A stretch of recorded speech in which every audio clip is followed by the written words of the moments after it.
Hello children, welcome to Digital Lessons. Hope you are doing well. Happy day to all. Today I would like to start my session with a quote from Karl Marx. Social progress depends on the social position of a female in that society. Hope you got the content what we are going to discuss today.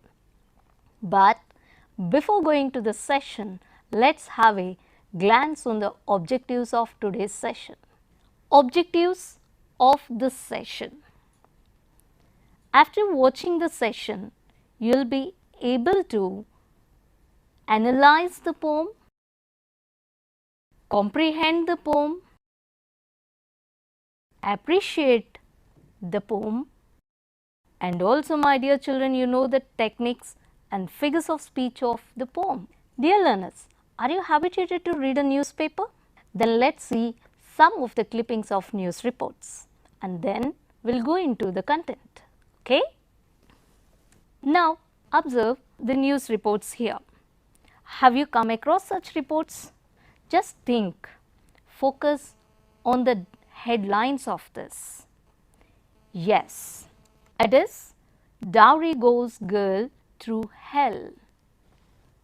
Just recollect any such incidents or news reports you read anywhere or did you come across? Think and just recollect what we are going to discuss now. Now, my dear children, observe the images given here and what do they reflect? What does it reflect? Exactly, it is speaking about any social issue. Can you mention it from this picture? Just try to think. That's right, it's a social issue. Yes, it's a domestic violence what we are going to discuss about. And the most important point that we are going to discuss today is about dowry harassment. Yes, even now, if you are not able to make it, just watch this conversation. It will make it clear to you. Watch the conversation. Banu, what happened? Why are you looking disappointed? My elder sister is hospitalized. She is quite sick. Why? What happened? How is she now? Absolutely not. She is on ventilation. Okay. Calm down. Everything will be fine. Actually, what happened? Tell me. Last evening we received a call that she is hospitalized. We rushed hospital. They are saying it's a fire accident. While cooking she caught fire. But I am sure there is something wrong. You mean somebody did that? Absolutely. Her mother-in-law and husband did that. They were never happy with her. They always forced her to get some other things from father in terms of dowry. Really, this dowry is a big monster in a girl's life.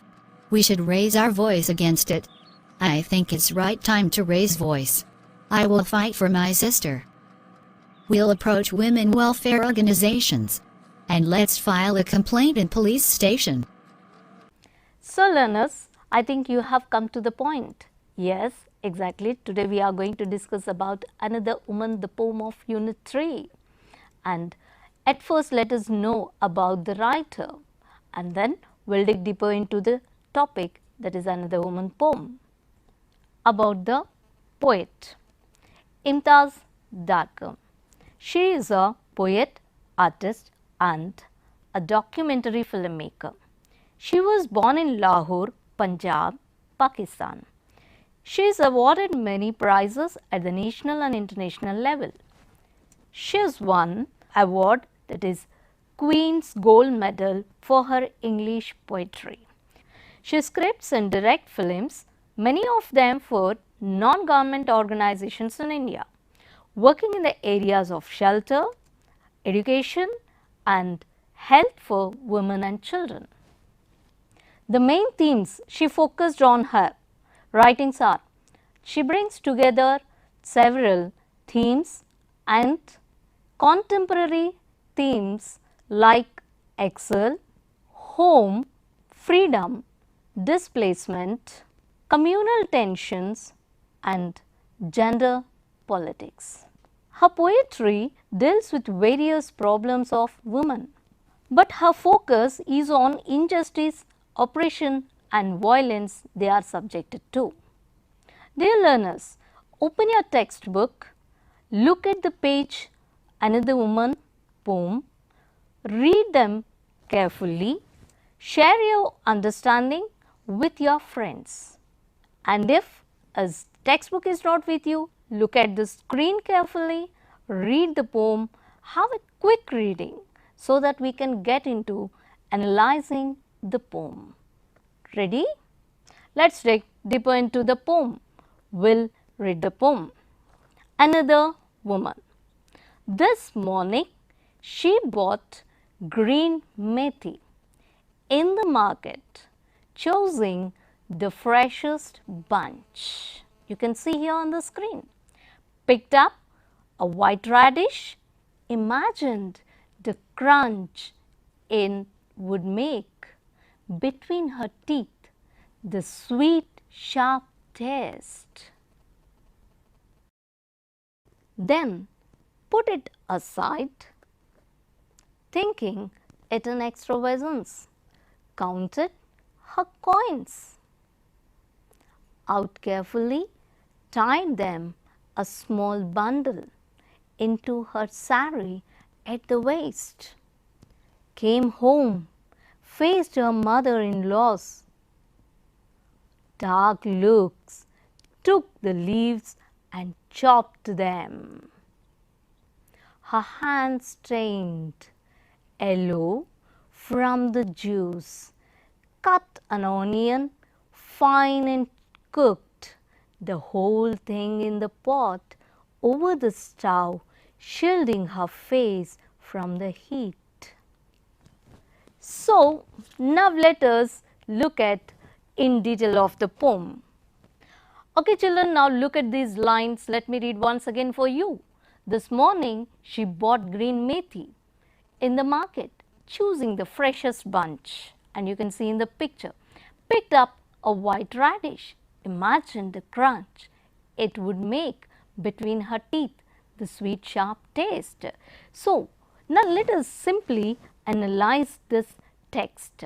What does it mean? She went to the market, she was curious to buy, she is excited to buy a radish which is tasty, but she couldn't. Here the poet reflects on the woman's financial position. And now look at these lines. Then put it aside, thinking it an extravagance, counted her coins out carefully, tied them a small bundle into her saree at the waist. Here our poet is focusing on an Indian lower middle class housewife, how she is not an independent or liberal to spend money. And then came home, facing her mother-in-law's dark looks, took the leaves and chopped them. These lines focus that the lady, ignoring the things, are being calm. She went into the kitchen and got onto her work. So now look at these lines. Her hands stained yellow from the juice, cut an onion fine and cooked the whole thing in the pot over the stove, shielding her face from the heat. Can you make out the sense of these sentences? What does the poet mean here? What is she trying to express?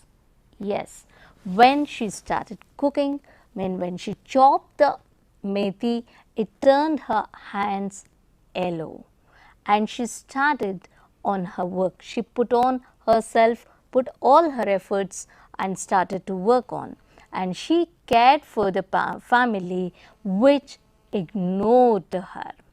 And here the word shielding her face from the heat. What does she mean by that? What she would like to express here?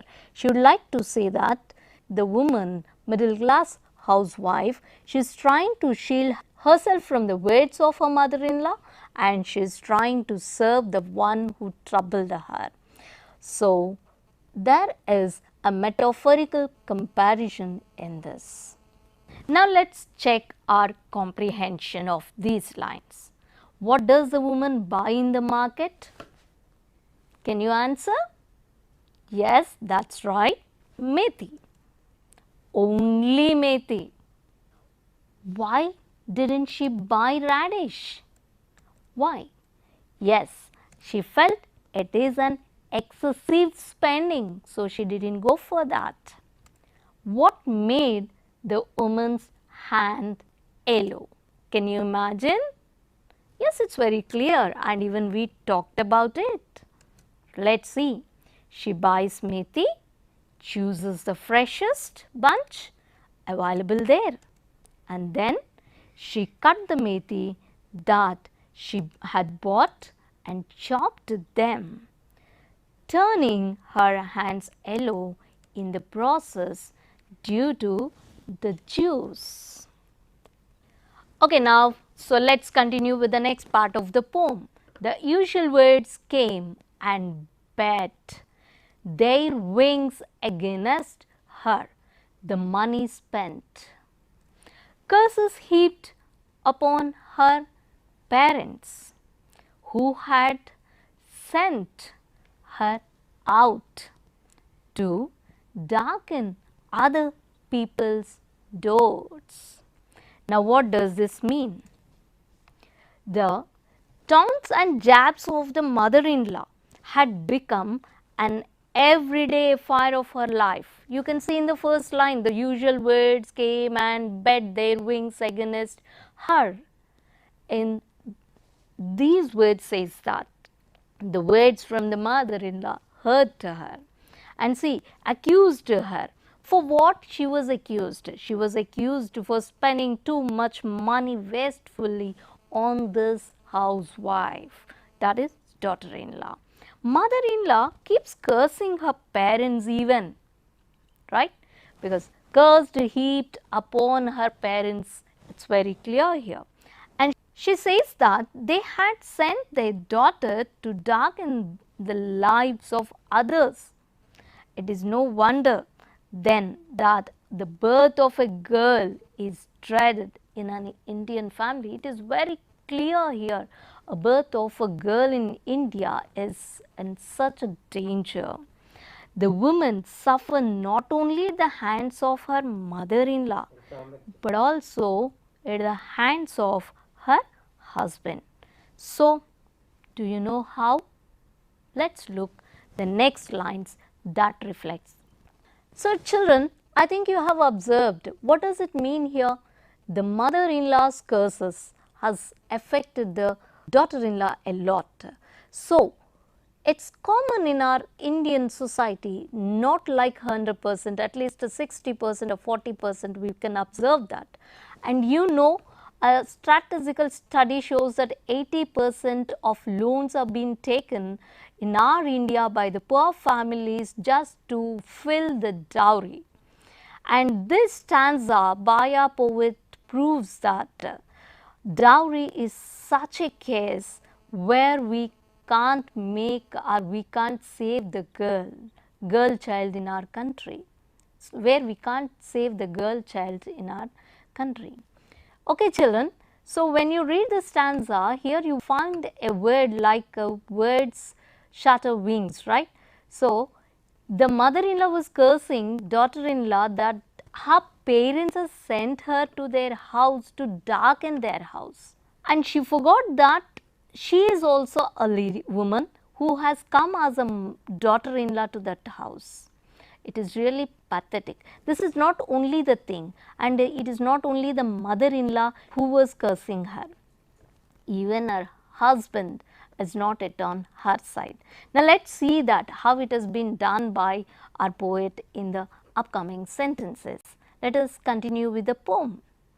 She crouches as usual on the floor beside the stove. When the man came home, she did not look into his face nor raise her head, but bent back a little more. Nothing gave her the right to speak. So, and this can be summarized like this. While the mother-in-law keeps abusing her every day, you can see here in the sentences that the husband remains indifferent to her in a state, sad state. Mean the word when the man came home, she did not look into his face reflects that she keeps herself away from that man. She can't raise her head and she has to kneel before him, bent. She can't look into his face, and she keeps sitting on her heels with her knees bent close to her body near the stove when her husband enters the house from his work. She doesn't even look at his face or raises her head because she is afraid of it, right? And she has no right. The last statement which is on the screen, you can see nothing gave her right to speak, and the picture itself shows that if she raises her voice, she'll be punished. She'll be blown by that man. So, she never raised her voice. Now, let's continue with the next line. Okay, now let's check our comprehension at this part of the poem. How is the woman in the poem insulted and humiliated by her in-laws? Just think, imagine and try to answer, discuss with your friends who are here and there with you and put some words. Yes, here is the answer for you. Just look at the sentences and check your answer. I don't want to read it for you. You go through the answer which is on the screen and check your answer whether the thing what you wrote is apt or not. So, is it that what you wrote? The woman's mother-in-law accused her of spending too much. She curses her parents for sending her out to darken the lives of other people. Her husband remains indifferent and shows no sympathy for her. Is this the answer? If it is so, it is absolutely right. Done. Let's continue with the poem. She watched the flame hiss up and beat against the cheap old pot, a wing of brightness against its blackened cheek. This was the house she had been sent to, the man she had been born to, the future she had been born into. So, what does these lines mean? I'll tell you in a brief. Look at the sentences on the screen. Using a highly metaphorical language here, the poet gives an imagination of a woman's terrible tortured state. At the physical level, she is watching. When you can observe in the picture there, the lady is observing the fire, right? Watching the flames of the stove and beating against the cheap old pot. You can see in that picture. The flames of the stove is beating her blackened cheeks. Metaphorically, poet presents that the blackened cheeks is the woman's youth and beauty that has been eaten by her husband, right? And that too with his hatred. And the green methi seems to assign her simmering signs, right? And she is sent to this house and the people feel, mother-in-law and husband feel that she is a burden, right? She was born to that man. The picture reflects that. The second picture reflects that she is born to that man, making that he is the one with whom she has to spend his life, but he didn't take so. So, this reflects the reality of Indian woman. Now, see the next lines. So, when the kerosene was thrown, just a moment of surprise, a brilliant spark. It was only the choice that she had ever known. Another torch blazing in the dark. Another woman. We shield our faces from the heat. So, this is the heart of our poem. The poet focuses on these lines. Here the poet continues with her metaphor of flame rising from the kerosene stove. She says that at once there is a brilliant spark of fire. You can see in the picture even.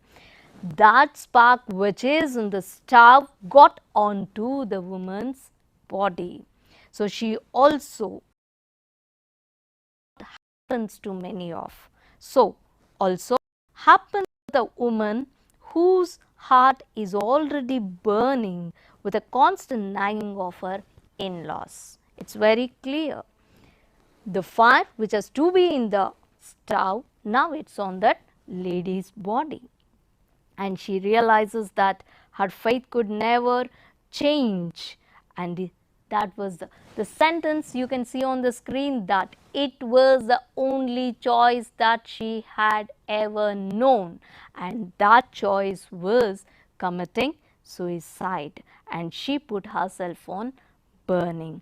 And the last line, we say we shield our faces from heat. We the people never dare to protect them or utter a word against this ill activities. Hope children you understood the stanza. So let us check our comprehension to this stanza. The flames hiss up. The flames don't hiss, but the poet used as if flames is human being. This is a literary device called personification. Now find out other instances of personification in the poem. Hope you can do it easily. Now shall we check the responses? The pot is personified as having a cheek. Wing of brightness, brightness is personified as having wings. What was the only choice left for her? Can you imagine?